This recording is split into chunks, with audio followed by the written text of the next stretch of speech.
Sekali lagi, Allah telah jadikan bahawa dunia ini sangat singkat. Betul? Apa tanda dunia singkat? Kita merasa kata baru lagi anak itu anak kecil, sekarang sudah punya anak. Kita rasa, ya Allah, baru saja Ramadan, sudah nak datang balik Ramadan. Baru saja jumpa, baru-baru buat rasa-rasa baru berjumpa di sekolah. Tapi sekarang sudah alumni, 30 tahun, 40 tahun berjumpa. Bermakna kita merasa dunia hari ini semakin cepat. Baru habis makan, oh dah petang. Baru habis makan, dah malam. Contoh. Artinya sekali lagi, dunia Allah jadikan memang merasa sangat singkat. Sebab itu dikatakan dunia ini sangat singkat dibandingkan akhirat. Satu hari di akhirat sama dengan 1000 tahun di dunia. Ini prinsip yang senang kita pegang. Bermakna kalau kita hidup 100 tahun pun, kita baru hidup 0.1 saja. 1% tak sampai. Artinya dalam masa sehari itu sangat pendek di mata Allah. Dunia ini Allah jadikan sangat, tadi kita kata dunia ini kita jadinya sangat pendek, kita merasa. Kecuali sekarang, bila kita dikenakan perintah kawal untuk apa, kita keperluan terhad, kita rasa, ui panjangnya, lamanya nak malam, penatnya masak, penatnya macam-macam penat ada yang kita jumpa. Ini menunjukkan kita sedang diserang rasa tidak gembira. Kita sedang diserang oleh rasa bosan, rasa murung, dan akhirnya kita mula marah-marah. Jadi kepada yang sempat menonton, setakat ini Nok Bismi sedang menonton, mudah-mudahan dia menjadikan sebahagian daripada modal-modal yang kita nak angkat, supaya kita benar-benar merasa bahawa kita sebenarnya hamba Allah. Bila hamba Allah, Allah kata apa? Aku cipta kamu. Bila aku cipta kamu, bermakna apa? Siapa yang bos kita? Siapa yang jadi tuan pada kita? Apa perintah? Siapa yang yang kita perlu paling taati setakat ini? Pastinya perintahnya Allah. Maka sekali lagi, kepada yang sudah mula tepu perasaannya, sudah mula suntuk fikirannya, sudah mula merasa, ya Allah, bila nak habis? Itu kita nak tanya pada siapa? Soalan bila nak habis itu, tak ada siapa yang boleh jawab. Betul? Jadi kalau kita tanya pada 1,000,000 orang pun, tidak ada orang yang boleh bagi jawapan. Kata ini akan habis sekian-sekian. Kenapa? Yang bagi bukan manusia, yang rancang bukan manusia. Kita merancang untuk mengatasi, kita merancang untuk membaiki diri, kita merancang bukan untuk habiskan. Kerana yang menghabiskan Allah. Sebab itu sekali lagi, Allah bagi kamu hidup, Allah bagi kamu rezeki, Allah bagi tentukan hidup kamu berapa lama, Allah bagi umur kamu berapa. Allah yang menghidupkan dan Allah yang mematikan. Sebab itu keluar Quran Az-Zariyat, ada banyak dalam ayat-ayat itu yang Allah menegaskan bahawa aku cipta kamu. Bila aku cipta kamu, akulah orang yang harus kamu ikut perintahnya.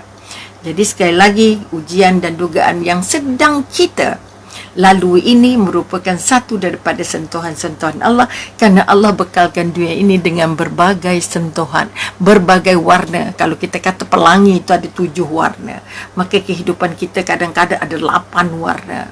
Sebab Allah tak nak kita rasa kita bebas selepas.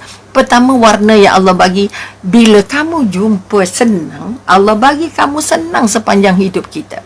Kalau kita kata umur dalam dah sampai ke hampir-hampir ke 70-an, tapi baru ini kali pertama perintah berkurung. Ataupun kita kata kawalan terhad yang dialami. Sebelum ini tidak ada. Tak pernah kita dengar Kaabah tak dapat dikunjungi. Sekarang ini ada. Perintahnya siapa? Ini adalah mahunya Allah. Maka sekali lagi, mari kita sama-sama merasa. Mari kita sama-sama angkat kekuatan. Mari kita sama-sama pujuk minda. Mari kita sama pujuk hati bahawa yang sedang berlaku ini adalah satu daripada peta-peta Allah yang tadi diberi warnanya. Pertama senang, kedua susah. Kita kata senang. Senang bergerak, senang sana, senang sini. Maka Allah sudah bagi senang yang sangat panjang. Kita syukur ke tak syukur, kita bahagia ke tak bahagia, kita taat ke tak taat, kita ikut perintah ke langgar perintah. Ini kita semak. Maka kita kata ujian ini memberi ruang kepada kita untuk membuat muhasabah diri. Muhasabah diri, aku sebenarnya masa senang buat apa? Masa lapang buat apa? Masa boleh bergerak aku pergi mana? Maka tolong bangun kekuatan.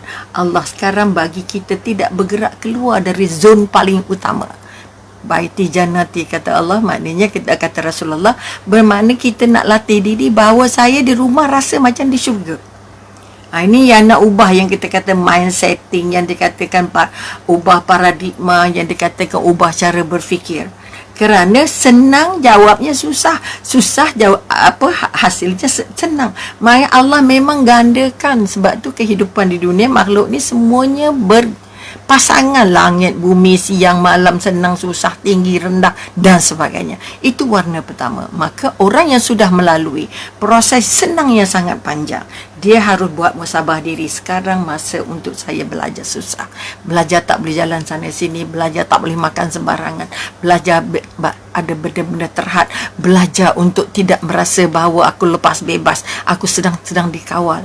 Aku sedang diberi ruang untuk Allah untuk sama-sama melemak ke dalam diri. Masa lapang aku buat apa?